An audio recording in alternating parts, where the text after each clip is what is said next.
if you're running a business and it's, less than $3 million a year in gross revenue, you really haven't given a chance to really think about all the different departments that run a company because you do all of them, You are right? them, right? And more than likely, right? And so sometimes they just set goals, but they don't really take the extra step to really think through like each segment of the business that needs to have a set goal for them. Welcome to the Builder Hacks Podcast, your go to destination for cutting edge strategies, time tested systems, and invaluable insights to revolutionize your construction business and elevate your life. Join your hosts, Nate Piper and Keith Meals, seasoned contractors who are not just in the trenches, but are also pioneering the future of the industry through Concord University. In each episode, we dive deep into the minds of the industry's most accomplished building professionals, uncovering their secrets to success and sharing actionable tips to help you thrive. Whether you're a seasoned veteran or just starting out, our goal is to empower you to build a brighter future for yourself and for America. Tune in, level up, and let's build a better tomorrow together. This is the Builder Hacks Podcast. Build your future, building America.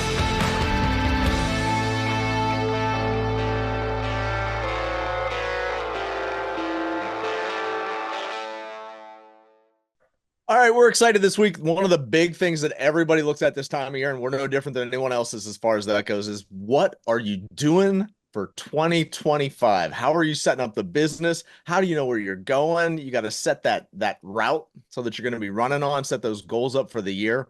So, and we're just like everybody else's. I mean, thing is, Nate and I have been doing this for a while as far as our businesses go. We've got a little bit more of a process for setting this out. Now, here's the one thing I want you to remember. So, this is great for business.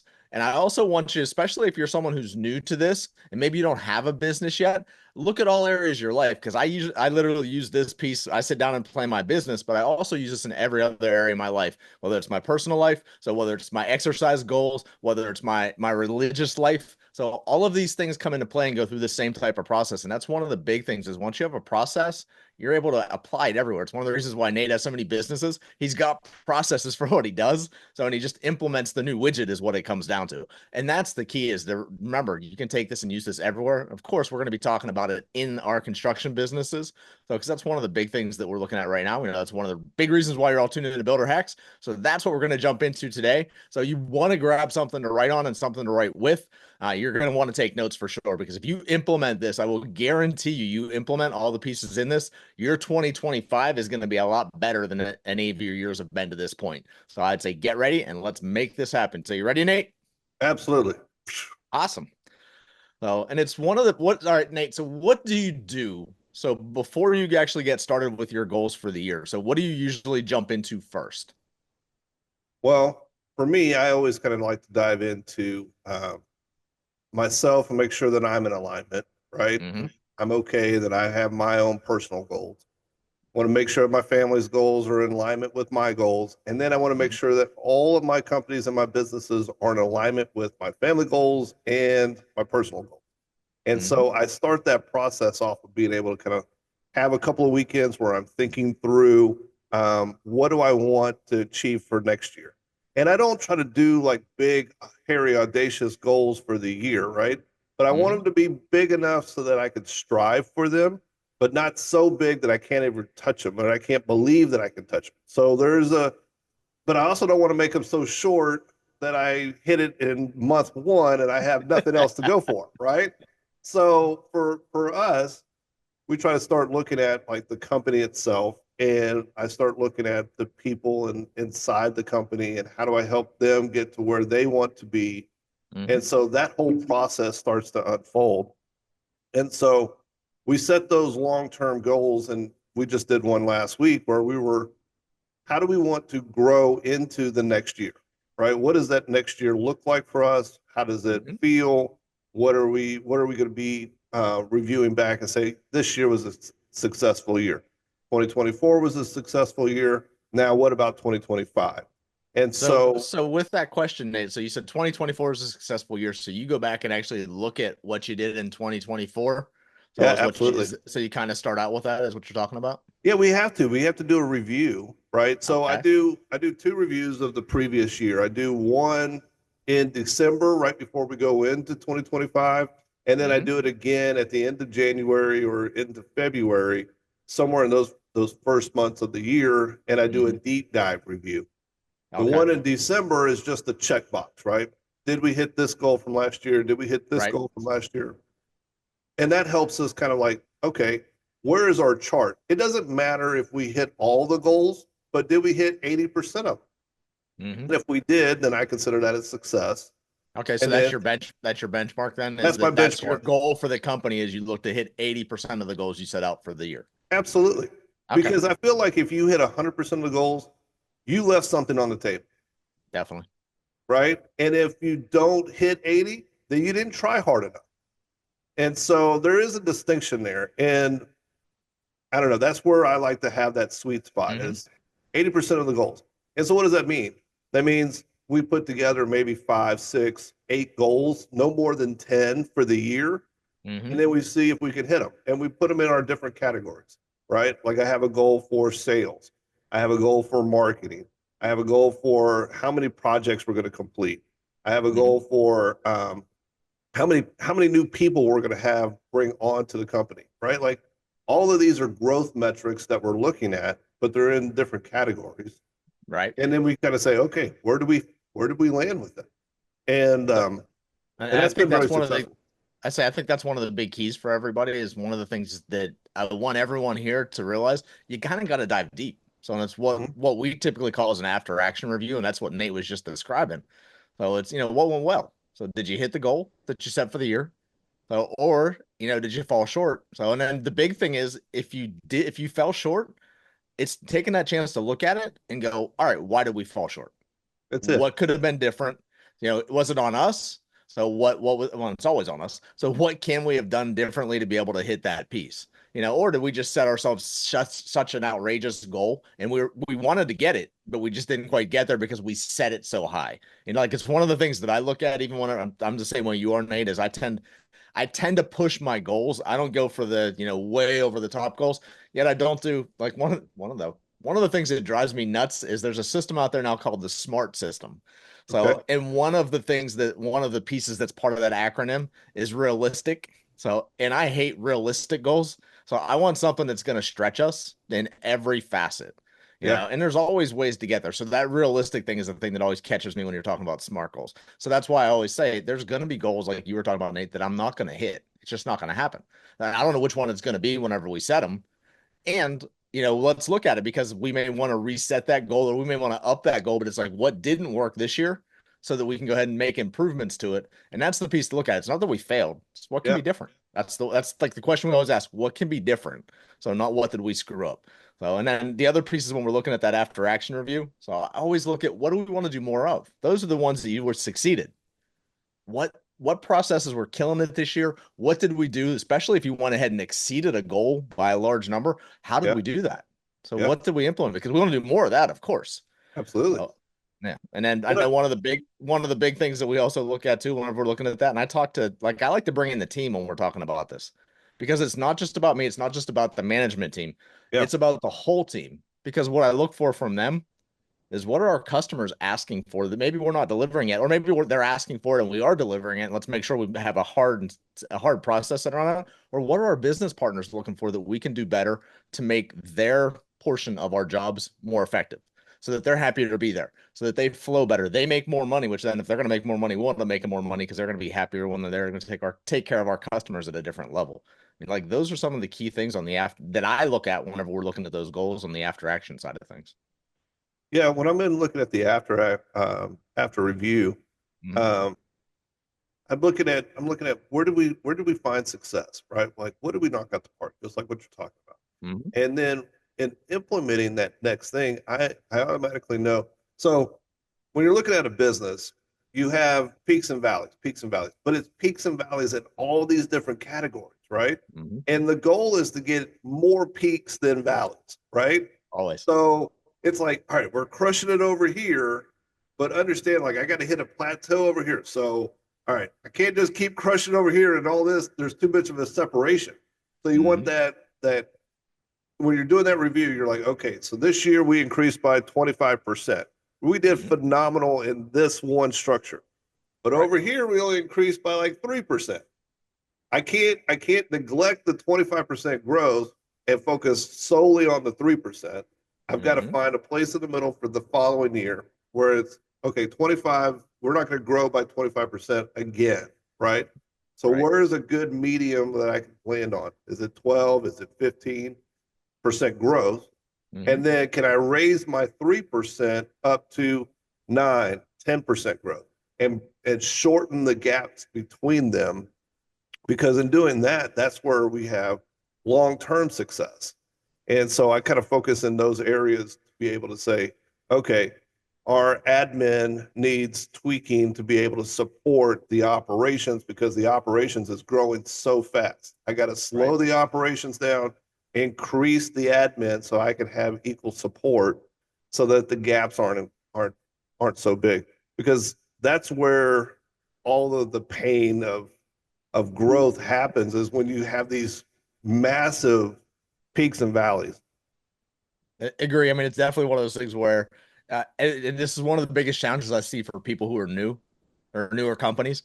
It's they really push hard on the sales side of things, and all of a sudden their sales explode. And the challenges at every level that you step into. So what ends up happening is there's a new level of back office, so of structure, of processes that need to be put in place to maintain this, or else you really run that peak and valley piece, and it'll be in the same year where you'll go up and then you'll drop way down. And what it does Yeah. is, and unfortunately, when that drops way down, a lot of times it can pull everything down at the same time. And those are the pieces that's kind of like what Nate's talking about there. You've got to keep everything moving forward. So, and there's always going to be, or there should be a point where you're looking for that everything's moving effectively. And if you have one of those ones, like one I was thinking whenever Nate was talking about that, he's like, he's got one had 3% growth. And like whenever I look at those types of things and the 3% growth, it's like, was there something there that we could have done better? Or is this market, are we getting close to the point where we're just capping out? This is the best that we can possibly do here. Mhm. And that becomes part of that determination too. So because if there's something that we can do, all right, then let's do it. And that's the part where you're talking about, let's get that up 9, 10% on that growth piece. Yeah. So there are we've had certain things that we've pulled through, and it's like we look at it and it's like, you know what, we're better off going ahead and focusing into where the 25% growth was the previous year, and letting this just stay where it's at, because maybe it isn't a big money maker. Yeah. Maybe it's something that at that point it's just, hey, this works well. It goes ahead and kicks leads to other portions of the business. So it's like, all right, if that's the case and it's Yeah. finely tuned, so then it's like, okay. But that's part of where the key is of knowing your business. And unfortunately, you get that after you've had a few years in the industry. So, or a few years going after your goals, whether it's something that's on the personal side of things, that you look at those and it's like, all right, some of these things we're killing it. Some of these things, it's like we're going to be good where we are, and that then they may have reached that plateau that you talked about, but unfortunately, it's not the higher plateau. It's that this is just where this is. Are we good keeping that? And it's one of the determinations for us. There's been lines or divisions that we go ahead and drop over time because you look at that and they're growing marginally. And it's like, well, if I put my effort and my focus on this one over here that's been killing it, so and we keep killing it at a level that's really high, this one makes more sense rather than going ahead and worrying about this at Yeah. all.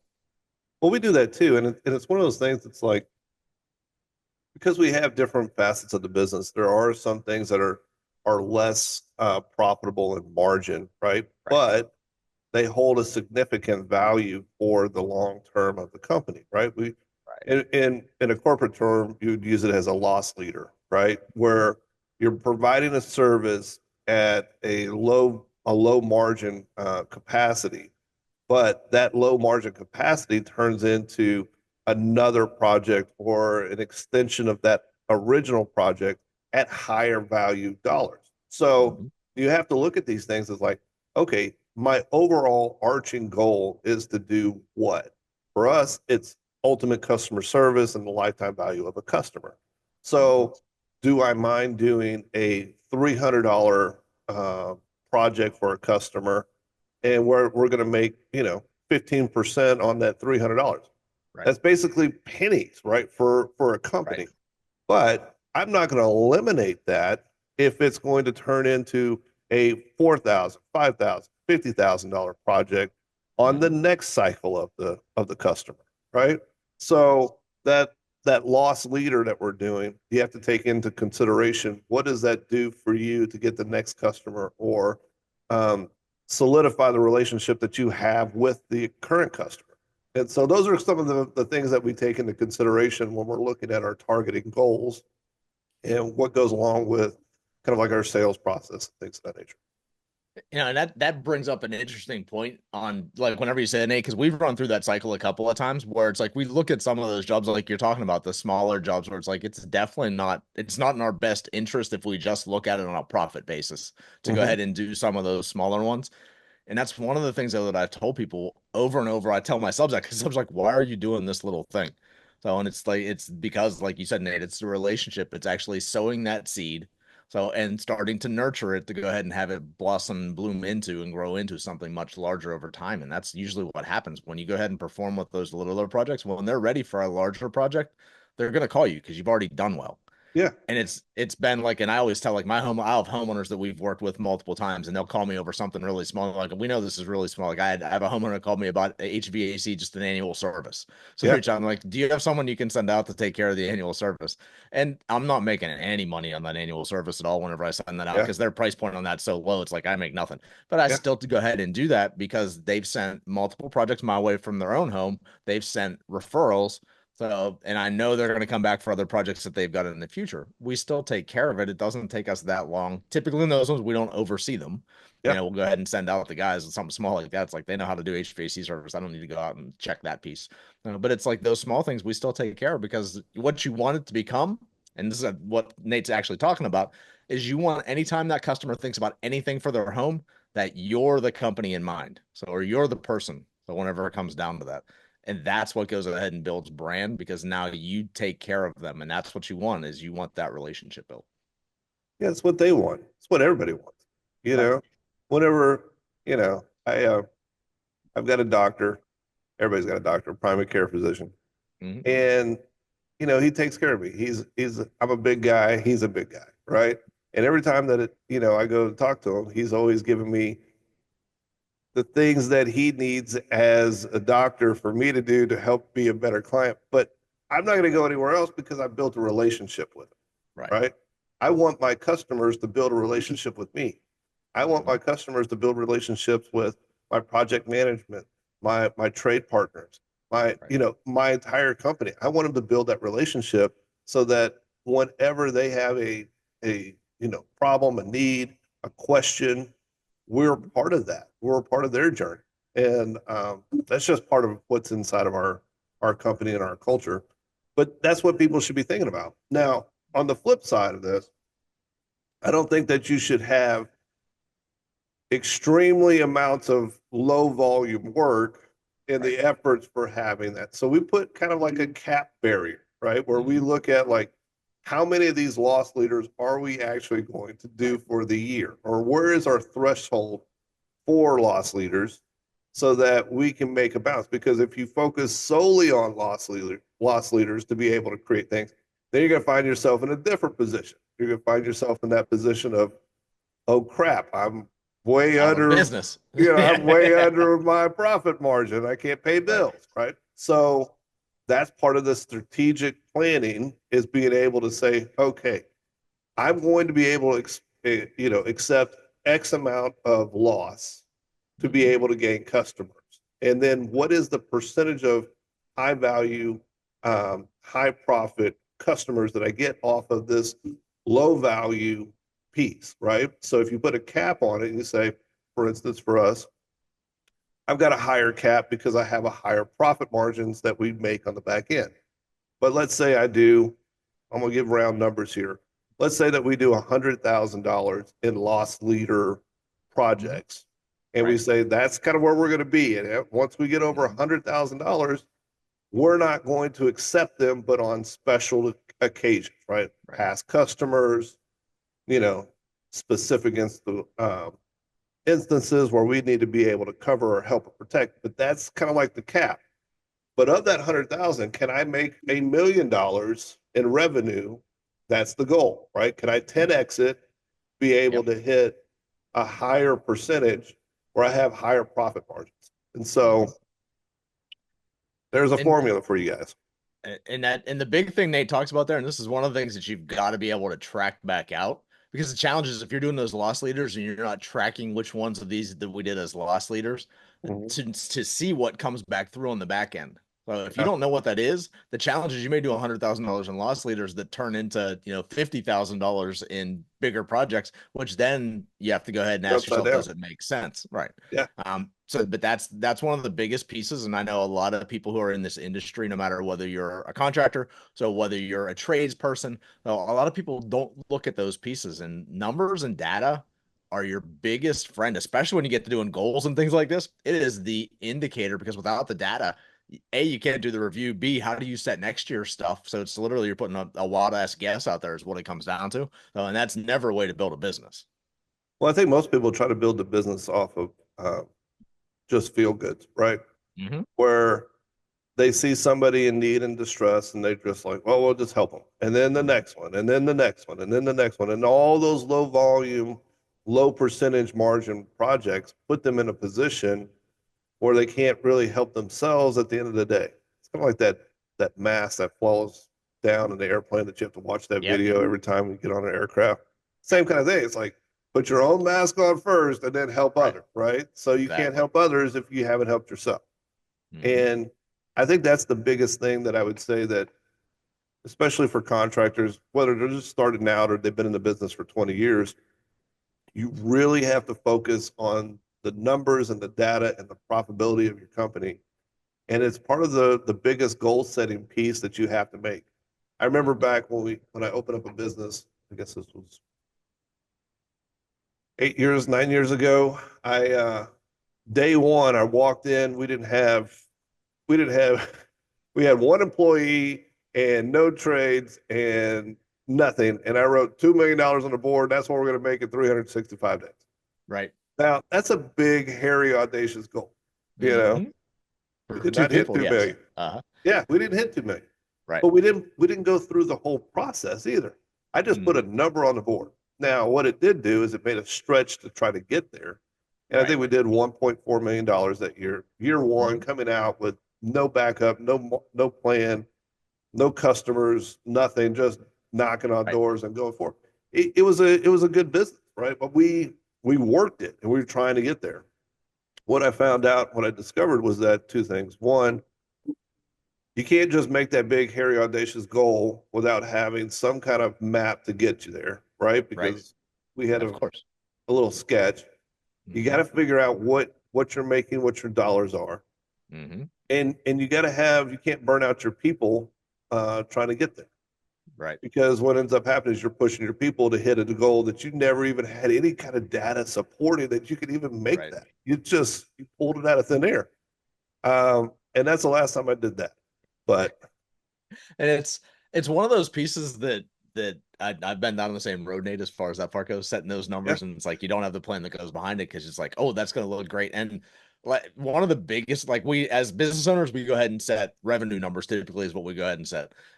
Is in a lot of cases, and it's if you're someone who hasn't had a business yet, think of it this way: if you've got social media accounts and you're like, I want to go ahead and get X number of social media followers, so it's the same thing. You can go ahead and throw a number out there. Yet, if you don't know what the plan is that goes behind it, the chances of ever getting to that number are going to be slim to none. Now they're a lot higher because you set a number, and it's one of the big things that I look at whenever we set goals. I have three things that I have to have with any goal that you set. It's got to be specific, which means it can't like be a 13 sentence goal. So it needs to be a short goal. The shorter, the better. So as far as that goes, because it'll get specific if you're taking out all the extra mumbo jumbo. So it has to be measurable, which means it's got to have some way of measuring it. If it's a revenue number, that's obviously an easy piece like that. So, but whatever it is, so you've got to be able to actually definitively and objectively look at it and go, yes, we hit it. So, and then the third part is you've got to have a deadline, which if you're doing goals for 2025, obviously the end of 2025 is your absolute end. If you can go ahead and set goals earlier than that for some of the pieces, which you may be able to, depending on what the goals are, setting pieces earlier is good because if you're analyzing that as you're going throughout the year, you get the chance to readjust before you get to the total end of 2025. So, and you can make things different. But when you go ahead and put those three pieces in place, once you have that, then you set that plan that Nate's talking about. And you've got it. What that plan is literally breaking down whatever that goal is into the individual actions that are going to be needed. So if it's using Nate's example, so we're going to make $2 million in revenue this year. So, well, what does that mean then? Yeah. You know, what do you have to do? Well, it's kind of one of those things where this is where I learned you got to do an annual goal, Hmm. you got to do a quarterly goal, you got Hmm. to do a monthly goal, and you got to Right. do a weekly goal, right? Hmm. Like without having that structure in place, you're just wandering around in the forest trying to find a log that you want to chop. And it's like, well, okay, there's wood everywhere, but how do you know which one's the right one to do? Hmm. So you start off with your annual goal and you say, okay, well, we're going to make $1 million in 1 year. Great. Well, Right. what does that look like? You have to then take the next step and say, okay, well, do I divide that by 365 days? And I need to make, X amount of dollars X per amount a day. day. Hmm. Okay, great. But here's the offset. Do you work 7 days a week or do you work five? All right, well, then let's change that number around. Hmm. Okay, so now we have X amount of days in a year. I think it's like 260 days 260. if you're doing a Yeah, regular work week. Right. yeah, 260 days. Great. And if we're going to break that down into weekly, that's 40 hours a week, by X amount of, Hmm. people that can produce whatever. And then you got to break it down to, okay, how many hours is that in a year, right? It's 2080. And it's like, okay, well, how do I break all these down to figure out what it's going to be or how much I need to make per hour? How much do I need to spend per hour to make per hour? And what are all the resources that you're going to need? But you can break that down from setting a goal and then put it into a quarterly, then put it into a monthly, and then put it into a weekly digestible system that you can then, constantly go back to and push forward. So, and And that's the way to break down the overall goal itself as far as the measurables go, yeah, which is hugely important. So what's the other part of that, Nate? So, well, so once you've figured out, here's the goal, mhm. and you have a team. Now you have to get people on the team to then be in alignment with your goal and have their goal align with your goal. So guess what you have to do? You have to put incentives in there, right? Because they have to be able to match up with what you want to do. So what is Right. that? And there's a whole list of things. I've got some, I'm sure Keith does, but Hmm. there's difference between like we do like a monthly get together lunch or party at the office, or we'll go out to eat. Um, Hmm. you can have money incentive goals like bonuses or commission checks or things of that nature. You can do vacations. We did one where send a family on vacation for Right. I think it was like 4 or 5 days for the week for hitting goals, right? Hmm. You can do promotions. You can win iPads. You can win cell phones, right? Like all of Hmm. these things are incentives for the people around you to align their goal with your goal. And you've got to line up with their goal too, right? So maybe they might want to get better at doing, accounting or sales process or whatever. Aligning your goals and their goals together is another way of incentive, right? Because maybe they want to get better at doing a thing and you need to be able to help them or provide them an opportunity to get better at that thing. So That, incentives that, are the, it, that right there, like what you just said, Nate, of giving them the opportunity. Like if it's someone just like say it's the salesperson and they want to learn more sales process, it's like, all right, great, go ahead and hit these pieces, and yeah, we'll send you to that sales training that we'll pay for the sales training that you wanted to go to, whatever that thing was that you wanted to go ahead and take advantage of. And yeah, like the key piece there when you talk incentives, the incentives aren't going to be the same across the board. Some people are very motivated. Like if you put up a vacation date, some people are like, oh, we're going to do whatever it takes because I want that vacation. Whereas other people are like, if I want vacation, I take vacation. It's not a big deal to me. yeah, Or vacation becomes inconvenient because maybe they've got other things. So you've got to go ahead and actually talk to your team and find out what motivates them, what moves them. Because like I'll give you an example, like Paige on our team, Paige mhm, isn't motivated by money at yeah, all. It's like yeah, I can throw bonuses out, and while she takes them, it doesn't mean as much to her. yeah, Like for her, the recognition means the most of anything. So if I'm recognizing her, so and doing it frequently and doing it publicly and things like that, like those are the things that build her up that she would rather have happen than extra money in her paycheck. Now, yeah, not that she won't take the extra money. So yeah, yet again, and that's the piece is sometimes they'll still take whatever that incentive is you're offering, but it may not make them move any better, any faster. So get to that next level. So put the extra effort in. And that's really what you want to find, because when you're setting these goals that are, that are high reaching goals, they're not the easy, it's not the given. It's not that, all right, we did $2 million last year. We're setting it at 2.1. All right, that's great. If that's all you want is that minimal amount of growth. I look at that and I'm like, I should be able to fall into that piece. So Yeah. is what it comes down to without doing anything. Like I should be able to breathe and that much money should still show up. So is what it comes down to. Yeah. But whenever you're looking at those things like that, you want it to be something that stretches them and gets them to go ahead and step up. And that's like that piece of going back and having those conversations, which you should be able to do, or your management team should be able to do, depending on how big your organization might be, to be able to figure those things out. And that's what you bring back when it comes time whenever you're talking to the team about, all right, what are we doing for incentives this year? Figure that Well, piece out. how I do that actually is that Mhm. we do annual reviews, right? Where we Right. talk with our people, right? And Mhm. we have these conversations and we're like, it gives us an opportunity to be able to have a conversation, an open dialogue conversations of like the things that they like, the things that they don't like, the things that they Mhm. want to do, and we get to know them as people. And so when it comes time for us to put in our annual goal, right, as a company, Mhm. I already know what each employee or each, trade Right. partner or anybody that's working inside of our organization, what they want, right? Because Mhm. it's the thing that motivates them, right? It's like that should be the goal as a leader, as a business leader, as an owner, as a Mhm. GM, as a CEO. You should know what motivates your people to then push forward, right? And so when you know that, then it's like, okay, here's the incentive for you, and here's the incentive for you, and you customize it into their plan, and then Mhm. you communicate that with accounting of how is that all going to play out. And Mhm. so it really helps when understanding that what your people want and need, then you can actually provide for them. And that's a key piece in any organization. So with any team, no matter what. I mean, even if you're the solopreneur and you're using subcontractors for everything, which is Yeah, where I started out at. When it's knowing, all right, what do those guys want? What do those teams want whenever they're coming out yeah, there? Is it they want, to have lunch on site one day and they don't have to worry about going and getting food as a thank you? Is it you show up with drinks and stuff like that on the hot days to make sure that they're taken care of? exactly. Is it just the recognition and telling their bosses, hey, these guys are killing it out here? So, Yeah, and make sure to keep sending them to my job because that's the crew that I want to take care of me because they already are. yeah, Like that type of thing. And it's figuring those pieces, and it'll be a combination of it. It's like whenever you talk about like the incentives piece, Nate. All right, so someone might like vacations, someone might like money in their paycheck. You know, someone may want the recognition and things like that. Well, you look at all three of those across the board. So it's like, all right, so if I'm going to go ahead and do that, and the incentives maybe is $2,500 is what's going to pay for the vacation. All right, or it could be a $2,500 bonus. So, or it could be a $2,500 party where we recognize the person for the work that they've been putting in.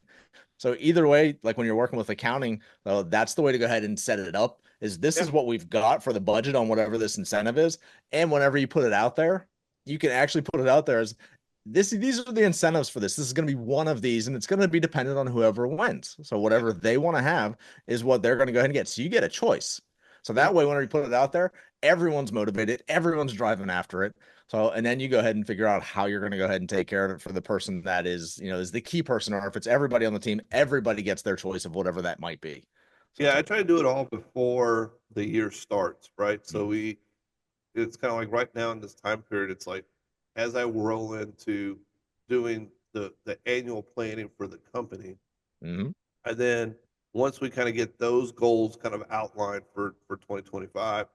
then first week of 2025, I come back and say, okay, here are the goals for the company.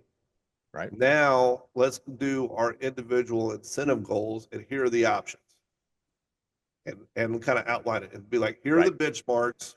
Here's where we're going to go. This is what we need to reach for these incentives to be put into place. It Mhm. is a collective effort. So either we all hit it or we don't hit it at all. Right. Right. So it's just here it is. And Mhm. then that motivates everybody to kind of move into it. And I don't do, for me, I don't do the annual percentage, right? Of saying like, okay, well, our goal is $1 million for the year, Mhm. and we all have to hit $1 million in sales and make X amount of dollars in profit in order Right. for everybody to hit the budget. I break it down into bi-yearly kind of pieces because our construction business really runs from like March to October. So I Mhm. do January through June as one segment, and then I do July through October, or actually July Cool. through December as the second segment. Right. But so I break down my overall goal into two halves. And Hmm. so if we win on half one, great, everybody wins. Right. And if we win on half two, then everybody wins, right? Or you have a different opportunity to correct or make adjustments. Hmm. Um, and so Do that it. that kind of works for us. I love that idea, Nate, only for the fact that then, say you're having a tough first half of the year for some reason. Yeah. And it's like if you get behind the eight ball on that, if the only way you have to go ahead and get, whatever the incentive is to have a number by the end of the year, it's like you might set yourself such a hole that there's no way to get there. And it actually discourages everybody, Yeah. is what, because like we're never going to hit those numbers because we're so Yeah. far behind at this point. And at the same point, you also want to look at it as if you do the first part of the year, so the first 6 months, like Nate was talking about, and you guys kill it just because you had the best first 6 months of the year that you've ever had before. So you want them still to be motivated for the second half of the year where it restarts again, because if not, everyone gets lazy. So as you go through the second half of the year, and then all of a sudden it's like you're scraping to meet that overall Yeah. number, as opposed to and this is one of the big keys that we do, is if you go ahead like the first 6 months of the year, you kill your number and you see, all right, we're going to be way above what our expected goal we set was, reset the goal. So Yeah. move that goal line so to where now, hey, this is what we did in the first 6 months. Let's see what we can do in the second 6 months to go ahead and hit that and make that new goal now, as opposed to the previously set one. Well, what I do in that case is that I put a cherry on top, Mm-hmm. right? You hit goal one first half of the year. Great. I don't want you to be like, oh, well, I already hit goal one, blah, blah, blah. No, Mm-hmm. no. Let's increase that a little bit on the back half, and I'll put a little cherry on top. So Right. maybe it's, double what it was or whatever the incentive Mm-hmm. is on the back half. Or you get to make an option of you want to do X or Y. So you got to put a little cherry on there, and you Mm-hmm. got to increase the second half goal just a little bit. You don't want to make it too far outside of the realm of like saying, oh, we went from, 5 jobs a week to 10 jobs a week, right? Like, no, no. Go be like, all right, well, how about we go from 5 jobs a week to 6 jobs a week? Mm-hmm. I just want to get 1% better on the back end. Oh, and on those cases, like whenever you look at those numbers like Nate's talking about, if you go from 5 jobs to 6 jobs, that's a 20% increase. So, which is a nice increase as far as that part goes. Get ahead and setting them something like whenever Nate gave the example of going from 5 to 10, your biggest challenge is your infrastructure is probably not Right. set to be able to handle going to 10. That's doubling your business, is what it would come down to. And most companies that I know are not able to double the business in that short of a time frame and get the results that you're looking for and maintain that quality that you want to be putting out on a consistent basis that you're building your brand off of. Yeah. That's the last thing you want to go ahead and set yourself up with. But every business owner wants to do it. Oh, everybody, yeah, there's no question. Every business owner wants to do it. And the Yeah. smart ones realize to throttle that back, or they're going to bury themselves at some point, anyways. You Yeah. can actually tell the people that have been through the cycles before, and typically have already attempted that once before or twice Yeah. before, and realize the havoc that it creates. If you want to watch everything crash and burn on the second half, you just go forward and double what you did in the first. Mhm. It's a psychological trauma that you can't get Right. past. You just can't. But I'll tell you what, by increasing it from 5 jobs to 6 jobs, two things happen. We know that it's 20%. They Mhm. see it as Right. one job more. Easy. One, Yep. we could do that. We've been doing five Hmm. jobs a week. We could do 6 jobs a week. They Right. see it differently, and they see it as an obtainable goal, and they see it as extra motivation to keep pushing forward with what they're already doing. Yep. And so these are just little tidbits that I've learned over the years, and hopefully this helps a lot of people to kind Yeah, of and get started. I do want to circle back to one thing because it's one of Sure. those pieces that is the key piece to going ahead and reaching the goals that you set for the year. So we talked about breaking into an action plan, and what that action plan really comes down to. So is like if you're looking at the year, I like, and what Nate did is exactly how I do it. I break it down into, all right, so to be able to hit this goal I've got for the year, this is where we need to be for quarter one. All right. And to hit the quarter one goal, this is what we're going to need to do each of the 3 months during that quarter one goal. And to hit that monthly goal, this is what we're going to need to do there. So, and but that goes ahead and breaks the numbers down. The next thing you need to do, and this is the part that's the only truly controllable aspect for you. And this is the part a lot of times that especially newer owners will miss, or someone who's newer to setting goals will miss. So setting the number out there is great. You literally have to break down what action do I take that creates that number, creates that result. Because you can control your actions. You're unable to control the result in a lot of cases. You can influence the result. So you can, which is part of what happens definitely on the sales side of things and even on the delivery side of things of how fast you get things done and how effectively you do it the first time. Yet at the same time, those are the actions that will go ahead and influence whether you can hit those pieces. If you've got to speak to 10 people, you've got to meet with 10 homeowners to go ahead and nail 3 jobs. Yeah. Then if you know what those numbers look like, then it's like, all right, well, if I need to go ahead and sell 30 jobs during the first quarter, well, then I've got to break that down. That's 10 jobs per month. So that means that's 2.5 jobs a week, which means I need to talk to at least 10 new homeowners every week. Now, how do I get in front of 10 new homeowners every week? And part of that may go, like in that case, if you're the salesperson, part of that's going to go back to the marketing team. Part of that's going to go back to the customer service team because those are the people who are taking care of the homeowners you've already taken care of. And it's them getting the referrals. So for someone else that they know that might need a job. So marketing team is like, what are we doing on the marketing side? Where are we getting sales to? Are we running online marketing? Are we going ahead and doing networking functions? Are we going ahead and doing home shows? So whatever the case might be, you've got to go ahead and know what that plan looks like. And you've got to have those pieces in place. And that's the part that I see too many businesses miss is they'll set the goal. They may even break the goal down into the quarterly, monthly, weekly pieces, yet they didn't pick out what the action is that needs to happen for that. And the second part, whenever you do that, because especially once you get a little bit bigger, if you're a smaller company, a lot of this is going to fall on your shoulders, which means you know who's responsible for it because you're it. Whenever you build the company a little bit bigger, the other part is you've got to assign the person that's the driver for whatever this is. So if there's the big goal, all right, you're the driver for this. Head of marketing, you're the one that's got to take care of this, which means you need to break it down with your team into what needs to happen for us to hit this. So, and we're coming back to you to find out what needs to be different if we need something different. So, or what we need to do more of. To go ahead and get you where you want to go. And that's the part. You've got to have someone who's responsible for it, who is the report person, who is the one getting the rest of the team on the same page as far as the new action steps that you're taking. You've got to have that because if you just leave it out there, when nobody's responsible for it, I will just about guarantee it's never going to happen. Never going to happen. Yeah. So those are some of the big pieces. Now, one of the things that we do, and I do this for my personal stuff as well as my business goals. So is I actually take all of my goals. So when I print them out, and I only print the short piece of it, like I don't have the part broken down. So that's something I see in a different place. But the overall goals for the year, so I have printed out. So, and I post them around. It becomes the screensaver on my laptop. I print it and put it on my mirror. So whenever I'm getting ready every morning, guess what I'm staring at every morning? So it's right there in my face. So, and the reason why is it can get so easy. Like if you go ahead and do this and you create the plan, what happens to the plan 90% of the time? Ends up in a drawer somewhere. So in a file cabinet that no one ever looks at again. So it's got to be posted. It's got to, especially like if you break this, when you're a little bit bigger and you break it down into divisions, the division, the marketing, hey, this is our goal on the marketing side to be able to create these things. So it's like that should be up somewhere in someone's office, in everybody's office for whatever their piece and part of that is. Because anything that you focus on will actually happen. The challenge is if you don't focus on it, it's never going to show up. Yeah, we do the same thing. I've got goals kind of posted around the office and put them up on the wall and make big deals about whenever I'm walking by, just say, hey, look, here it is. That's where we're going.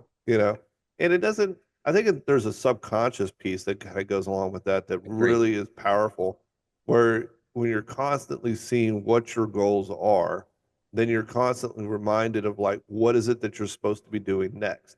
Because I know for me, sometimes I get ADD or ADHD or whatever, squirrel brain.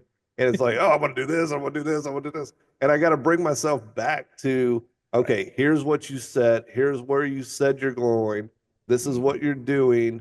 And it helps me kind of like refresh. And I've got a whiteboard in my other office. And on that whiteboard, I've got like, here's our financial goals. Here's our internal goals. And all of it's just kind of there. And I leave it there. And everybody comes to my office. They're always reading my board, right? And at first I thought, well, that's weird. Why are you guys all in my personal headspace of what's in my mind? But it really kind of came to a point where I was like, okay, they're seeing it. like I'm seeing it. They're seeing it as much as I'm seeing it. They see that I'm consciously kind of going forward in this. And so it helps them kind of be more in alignment with what I'm thinking.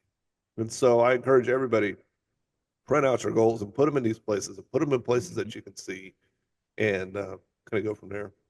I mean, if you've got and like the part that popped into my head as you were talking about that Nate for having that piece out there. My ex-father-in-law, they owned a portable X-ray and EKG company, so they ran in 3 states up in the Northeast. And the one question he would call in every day, multiple times throughout the day, and the only thing he wanted to know so is what's the number, and that was the Yeah. number of exams for that day. So Yep. because he knew if that was controlled and what that there were actions that the techs could take whenever they were in the facilities, that's going to all the Yeah. nursing stations and asking them, did they need anything taken care of while they're there? So that meant the office reaching out to all of the typical people who usually call in, so some kind of exam to make sure that, hey, they got everything in that we're able to take care of them that day. What that did is that was the focus. Everybody knew to stay on that, and by staying on that one action and asking that one question, Yeah. so they were able to go ahead and boost that business so every day and get the maximum so that we could go ahead and deliver on a weekly, monthly, yearly basis. So that's what ended up happening. And by figuring out that was the KPI as far as what it came down to. Yeah. That was the key performance indicator. That was the one thing, so that if that went well, everything else built. So is Yeah. what it did.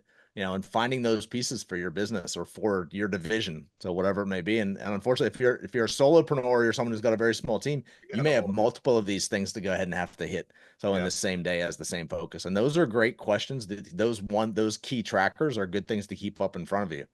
It's like on our end, I mean, one of the things that we look at is like on the sales side of things, when a lead comes in, so they're supposed to get contacted within an hour of whenever the lead comes in. Now, that doesn't necessarily mean we have to talk to them because we may not be able to. We may Yep. call them and they may go to voicemail. That means we left them a voicemail. We texted them.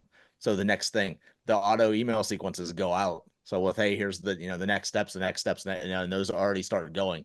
Whatever that is, there should be a combination of all those things happening. But I want something physically from my team, either a text or an email, sorry, no, sorry, a text or a call. So that's happened within that hour.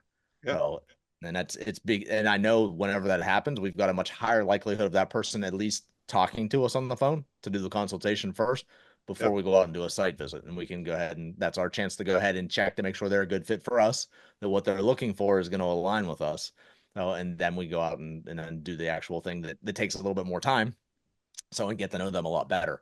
So for what they're looking for. But those are those key performance indicators. You want to know what that is for each area of your business. That again is a tracking piece of whatever that piece is. So you Well, I should think a know. lot of people, um, at least what I've experienced is that if you're running a business and it's less than $3 million a year in gross revenue, you really haven't given a chance to really think about all the different departments that run a company because you do all of them, You are right? them, right? And more than likely, right?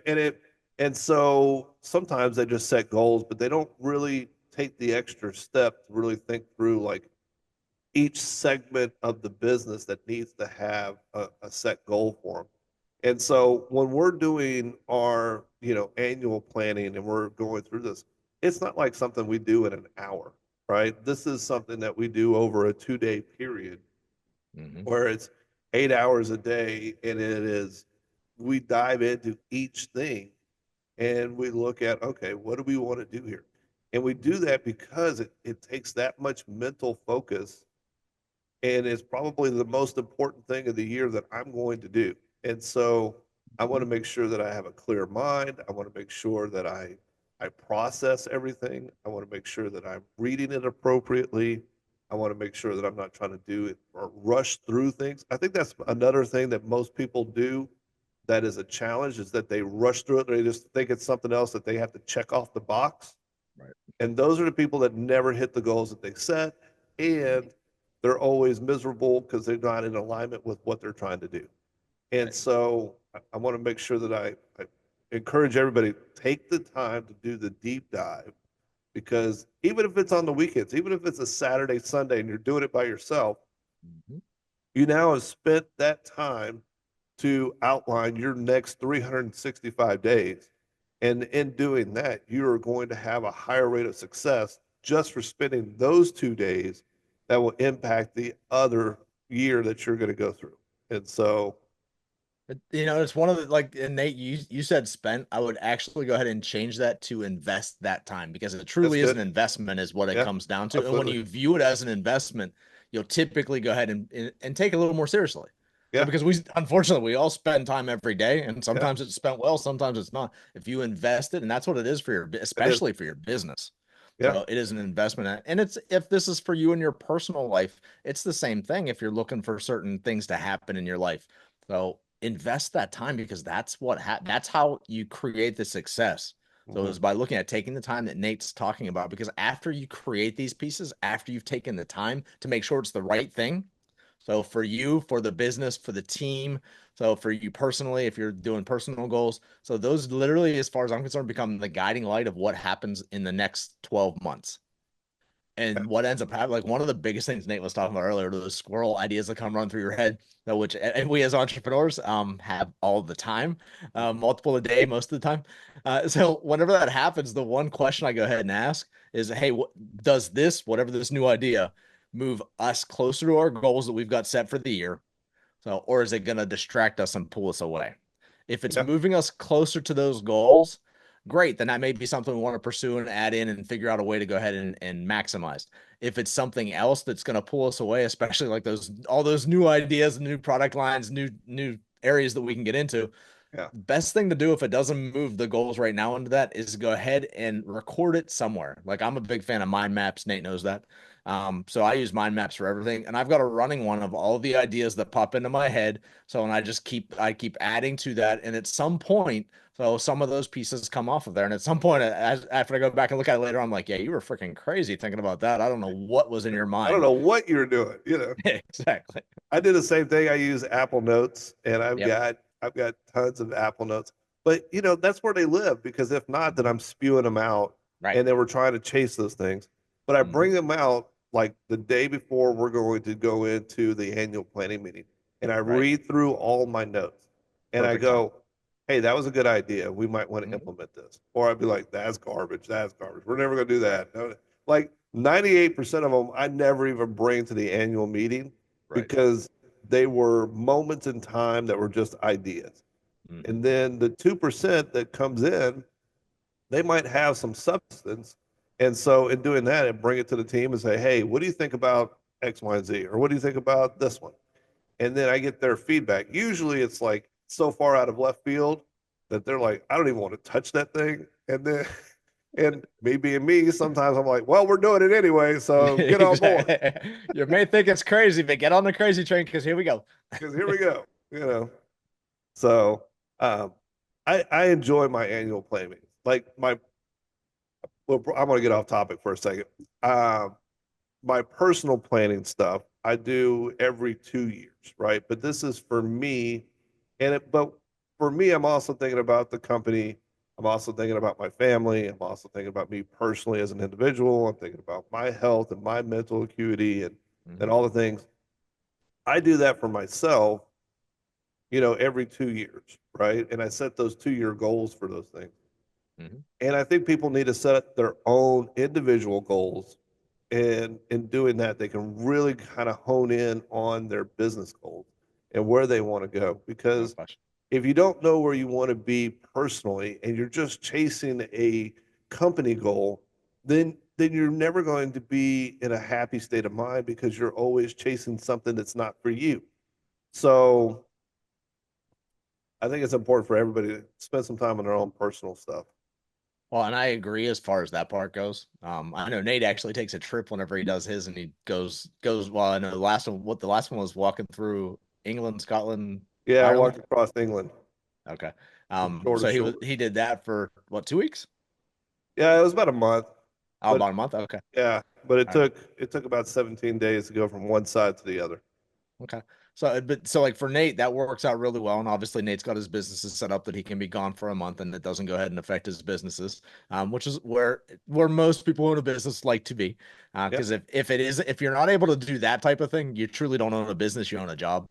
And there's nothing wrong with owning a job. So it's that, but if you want to own a business, there's different ways to put it in place. And Nate's business continues to grow whether he's there or not. And that's one of the things that he's got set Well, up over the years. but that comes into what I want from a personal goal, right? Mhm. And what I wanted from a personal goal is to have some freedom to be able to Right. do the things that I wanted to do. So while I'm going through these adventures that I like to go on, I'm constantly thinking, how do I make my team better to be able to act better while I'm not there? And how do I Mhm. and my whole process is like, how do I support them getting better? Right. Alex Sharfin has a great outline for the billionaire code, right? And I don't we don't have time to get into that today. That's another Not episode. We'll today, get no. into it another time. But there's stages of going through business Right. ownership, right? And part of one of the stages is as you're hitting revenue numbers and you're kind of coming through this, um, there's a point in time where you look back and you say, okay, I've gotten so far. If I want to go further, how do I help my team drive the bus and I get to be upon the bus that's being driven? And that's part of the focus. But you can't get there if you don't have your own personal goals, right? Right. And you have to be able to clear out the headspace for you to be a better person, to be a better leader, to be a better, Mhm. family person, family man, husband, father, what have you, wife, mother, whatever the Mhm. goal is, you have to be able to do it. And sometimes it's 10 minutes a day. Sometimes it's like what I do. I take it, a couple of weeks and I clear Mhm. out all the cobwebs and set goals and go forward. And Nate's right. It's the right thing for you, and it can be depending on the stage that you are in your life and in your business. I mean, I know like this year, as one of the first years, meaning Alice and I, my wife and I, are not taking a vacation between Christmas and New Year's. That's been a staple for probably a decade now, if not more. As far as that part goes, I'm still shutting the business down like we always do during that time, just because I want my team to be able to spend time with their family and friends and do the things that they want to do to celebrate the holiday. And at the same time, what I talked to Alice about is I'm like, hey, since we're not doing vacation this year, I said, let's take one of those days and sit down and run through our goals together. So as far as what it looks like for our family, and how those pieces come in, because then whenever we do that together, it's no different than doing a business, doing those things on a personal side of things. So Mhm. we can be on the same page. So then I can Yeah. find out what I need to do to support her in what she's doing. She gets to find out what she's going to do to help support me and the pieces. And for me, it'll be both the business side of things and the personal side of things. Getting that chance though is just to spend that time getting on the same page as your partner is huge. And whether we'll take the whole day or not, I don't know, but that's what I'm blocking out for it. And whatever it takes, it takes. And we may end up going over. It may end up being one of those things where we get going to it. And it's like, well, you know what? We're going to need to spend a little more time getting clear on some of these pieces. And that's what we end up doing. And it's finding out what's right for you. So, and I think truly the more you get going on in your life, typically the longer that planning stage becomes. Like the number of days and things like that you're going to do, just because you've got so many different balls in the air to be able to handle. It's an awesome time of the year though, because I'm like Nate. I look forward to that every year. So I look forward to the review, so which is typically already started by the time I get down to that. So and then B, I look forward to that plan piece because that's the excitement. That reignites me is what it does. So it gets me going again. It's that new, hey, we just fanned the flame again. So we weren't necessarily starting to burn out, but there were embers there is what it comes down to. So we Yeah. go ahead and fan that thing, throw some more logs on the fire, and let's make this thing cook, baby. So and that's what we go after. Fire it up. Let's get it Yep. going. So, and that's what those are some of the big things. So that we, I think on an overall basis, process wise, that's some of the big things that I do. So, Nate, anything else that you want to go ahead and add to that is things that you might do either personally or professionally. So that you want to go ahead and let everybody know, hey, here's another key piece. Yeah. Part of this is that when you're making the decision of where you're going, you have to know where you've been, right? And you have to be okay with where you've been. You have to, you know, you can't be held up with the rearview mirror. And what I mean by that is that when you're setting goals and you're wanting to achieve something, one of the things that I always do is that when I cross over into the new year, I make sure that I leave everything that happened in the previous year behind me. I don't take that baggage with me going forward. Now, this is a mindset. This is a uh, a learnable skill. It doesn't come natural because everybody kind of like looks backwards. Oh, I could have done that, or I should have done this, or da, da, da. Right. And most of those things are negative, right? Mhm. And I can't go into my next year wishing or hoping or thinking that I should have done something different or I could have been better or whatever. I can acknowledge it, right? I can acknowledge, oh, I could have done that better. Fine. Okay. But I can't hold on to it like, oh, I should have done this, I should have done that, and this is the reason why I'm not there. This is like I gotta let all of that go because if I don't, then I've just put boat anchors on my back as I'm trying to run forward. And I can't do that. So I gotta shift it in my mind, be like, okay, well, I didn't hit that goal. All right, fine. I didn't do that perfect. Okay, fine. I didn't like I gotta get to a point where I'm okay with whatever happened. If I hit success, great. Okay, great. That's over. I've never been one to be having my trophies like a bunch of trophies all kind of like even when I was in grade school and high school and college and winning medals and winning trophies and all that was like, oh, okay, great. I did the thing. I'm putting it away. Like I don't care anymore. It's not on the top of the mantle, right? You got to let the successes go. You got to let the shortcomings go, and you have to say it's a refreshed new thing because if not, if you're holding on to last year's success, it won't help you in the next year. If you're holding on to last year's failure, it will keep you from having success in the next year. So you have to get to a place in your mind where it's like, okay, I accept whatever happened last year and I'm stepping forward into my new year, in my new goals, in my new way of doing things. And I'm just going to accept whatever happened last year. And now I have a refreshed view. I love that, and it's one of the things I think of whenever you're describing that, Nate, is everything that comes in, good or challenging, is feedback, and that's all it is. That's So it. it's feedback. Take it for the feedback. Make the next step forward, whatever that is. And that's what you're talking about. Is hey, you got all the feedback from 2024 when you analyzed everything. You mapped out what the roadmap of where you want to go for 2025. So now let's go ahead and leave all those bags sitting there. We've taken the feedback, we've made the plan. So there's no sense thinking about it anymore because, like you said, the successes aren't going to lift you any differently in 2025, and the failures are only going to pull you down if you keep focusing on them. Is what it comes down to. Just leave it all there. So keep on moving forward. I love that. Great way to go ahead and start off 2025. Something that's key both whether it's business or personal. So those are the ways to go ahead and look at things. And when you find and when you talk to people who are successful, it's the things that they figure out the fastest. So is it's only feedback. It doesn't mean anything until you give it meaning, until you attach an emotion to it. If it's only feedback, take it for the feedback it is, and then keep moving forward. What's the next step? That's the question I was asked. What's the next step? What's the next step? What can I learn from this? So how can I apply differently the next time? And those are the pieces that we go ahead and look at. I don't dwell on that past that point. Once I answer that question and put whatever the action is in place, we're moving. That's all I care about. Let's keep moving forward. That's it. Awesome. Everybody make sure. So definitely share this one. If you know anybody who is looking to go ahead and make 2025 their year. So this is some of the key pieces to go ahead and look at. Run through these action steps here. That's the key piece. Run through the pieces that we talked about. Don't just listen to it. Too many people go ahead and listen to all these things and they don't take action. If you don't take the action, you're never going to get the result. We want you to get results. So, and if one of those results you're looking for is how do I get into construction? How do I do this? What do I want to do? So where's the area I want to focus in? So definitely reach out to us. In the show notes down below will be the link for Concord University. Reach out to us. We're here to help you. We want to actually see more and more people get into this. So, and it's like one of the key pieces. So is if that's one of your 2025 goals, let's make that happen. Reach out to us there. Make sure to share this. So on whatever platform you're listening on, make sure to comment. If you got questions about this, if you go ahead and start setting your goals and you're like, I'm just stuck on something, shoot us a comment on one of the social media pieces. Either Nate or I will reach back out to you and go ahead and give you some clarification to make sure that you're getting the most out of this. So I know we're getting ready for a great holiday season. So Nate, I know you're all holidayed up in your sweater. So look, he looks great.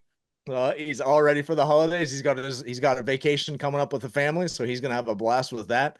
So I know we've got some great festivities planned around here, and we want to make sure that for all of you. So have a very Merry Christmas, and let's kill 2025 and have the best year possible in all areas of our life, personal and professional.